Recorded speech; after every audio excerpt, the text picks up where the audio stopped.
आज हम अपच और बदहज़मी के उपचार के विषय में बात करेंगे कि इसमें आप क्या-क्या ट्रीटमेंट ले सकते हैं और घर पर आप क्या-क्या समाधान ले सकते हैं, किस प्रकार से आप ठीक हो सकते हैं। और इससे पहले की वीडियो में हमने आपसे इसके कारणों पर बात की थी और इसी के साथ में लक्षणों पर भी चर्चा की थी। यदि आपने अभी तक इन वीडियो को नहीं देखा है तो सबसे पहले अपच होने के कारणों के विषय में अवश्य जान लें ताकि इसकी जानकारी आपको मिल सके। और इसी के साथ दूसरा वीडियो अपच के लक्षणों पर हमने बनाया था, अपच के क्या-क्या लक्षण हो सकते हैं और उसके विषय में पूरी जानकारी आप देख लें। उसके बाद ही इसी वीडियो को आप देखेंगे तो आपको लगेगा कि आपको औषधि लेना क्यों आवश्यक है।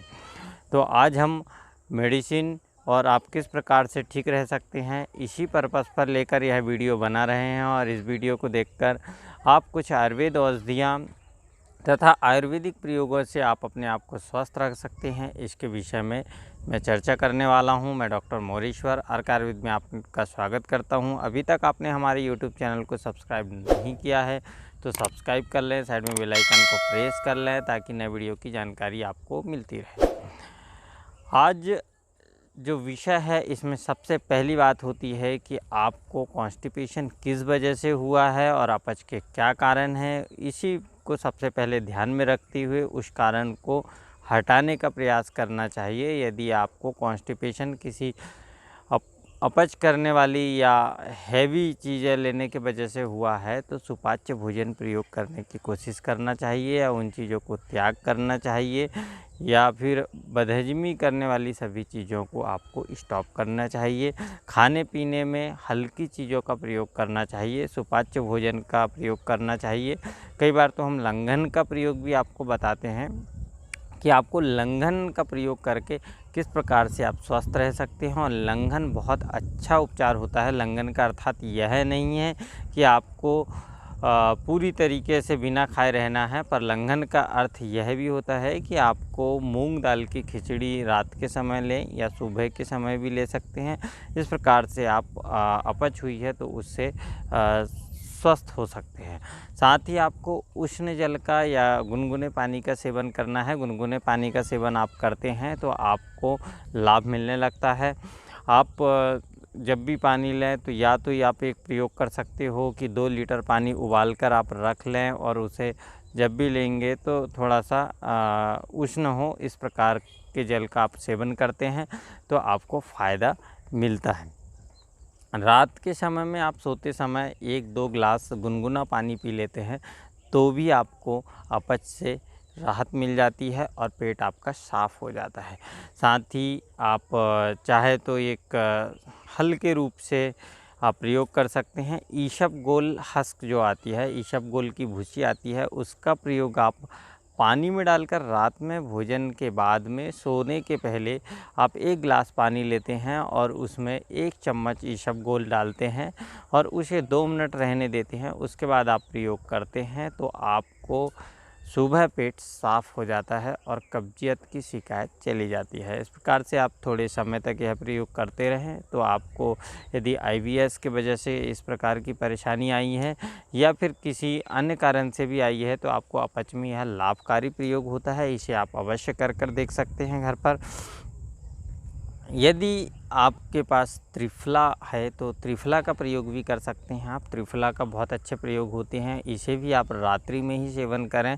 रात्रि में 1 चम्मच त्रिफला आप लेते हैं और उसे गुनगुने जल से लेते हैं तो यह बहुत कारगर होता है, लाभकारी होता है। उसके बाद भी जल का सेवन आप कर सकते हैं और ज़्यादा मात्रा में भी जल ले सकते हैं तो आपका पेट साफ़ होता है। यह तीनों दोषों पर कार्य करने वाला होता है, वातज, पित्तज, कफज, सभी प्रकार के दोषों पे कार्य करने के वजह से आप यह समझ सकते हो कि यह बहुत ही गुणकारी है और सॉफ्ट विरेचक होता है, अर्थात यह धीरे से पेट साफ़ करता है। तो यदि एक बार में पेट साफ़ ना हो तो दूसरे दिन भी आपको यह लगातार लेते रहना है और कुछ दिनों तक आप लगातार रहते हो तो स्थायी रूप से यह आपको पेट के लिए राहत देने वाला होता है और अपच और बदहज़मी से छुटकारा देने वाला यह प्रयोग होता है। तो इस प्रयोग को आप कर सकते हो।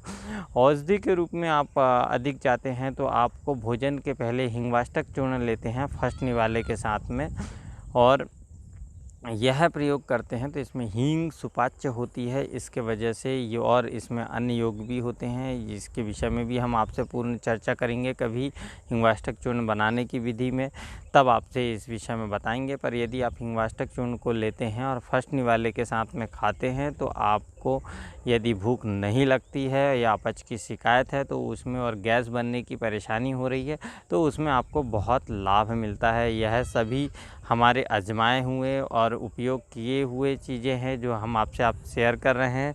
इसी के साथ लवण भास्कर चूर्ण का प्रयोग आप साथ में कर सकते हैं। सबसे पहले हिंगवाष्टक चूर्ण का प्रयोग करें और भोजन के लास्ट में लवण भास्कर चूर्ण का आप प्रयोग करते हैं तो आपको लाभ होता ही होता है।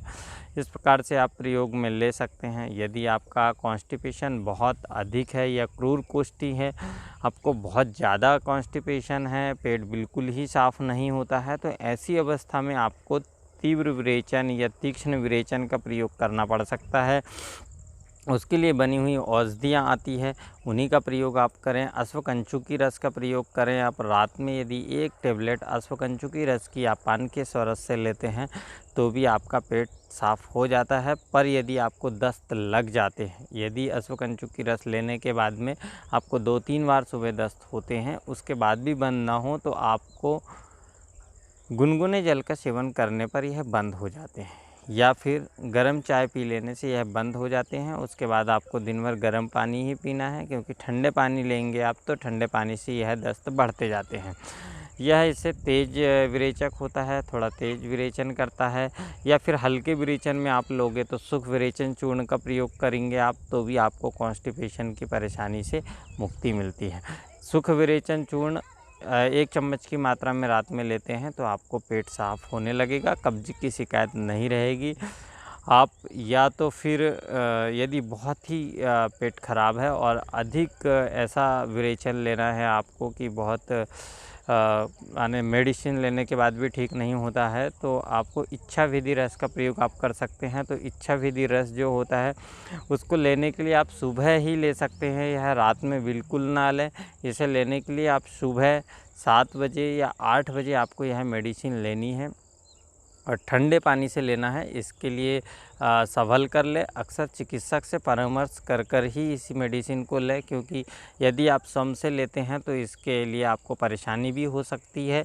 इसलिए आप अपने नज़दीकी चिकित्सक से अवश्य परामर्श ले लें कि आपको यह मेडिसिन लेनी है या नहीं लेनी है, क्योंकि यदि यह मेडिसिन आप स्वयं से ले रहे हैं तो कई बार समस्याएं उत्पन्न कर सकता है, क्योंकि इच्छा विधि रस बहुत तीव्र कार्य करता है। सुबह 8 बजे आप लेते हैं तो लगभग आधा घंटे में आपको दस्त लगने शुरू हो जाते हैं, पेट साफ़ होने लगते हैं, और यह ठंडे पानी से लिया जाता है। इसको लेने के तरीके में यदि आपको जितने भी बार विरेचन करना है या दस्त करना है उतने ही घूंट आपको पानी पीना होता है, या उस पर डिपेंड होता है।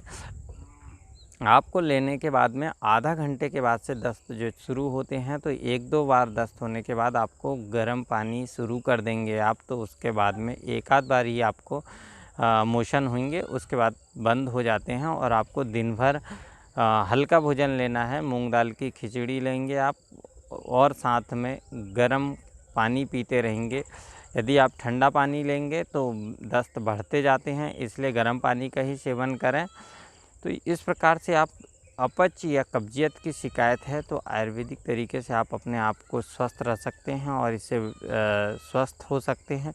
पर कुछ मेडिसिन्स जो हैं उसको आप अवश्य अपने चिकित्सक से परामर्श के बिना बिल्कुल ना लें, क्योंकि यदि आप लेते हैं तो आपको नुकसान हो सकता है। पर कुछ दवाइयाँ हैं, जैसे आप त्रिफला चूर्ण, ईसबगोल या सुखविरेचन चूर्ण, इस टाइप से औषधियाँ, एरंड तेल का प्रयोग कर सकते हैं यदि सॉफ्ट में लेते हैं।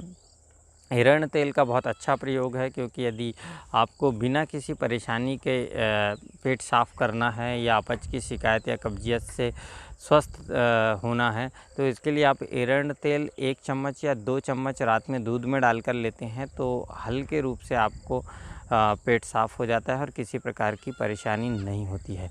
तो यह सभी प्रयोगों को आप करके देख सकते हैं। आज के लिए इतना ही। नमस्कार।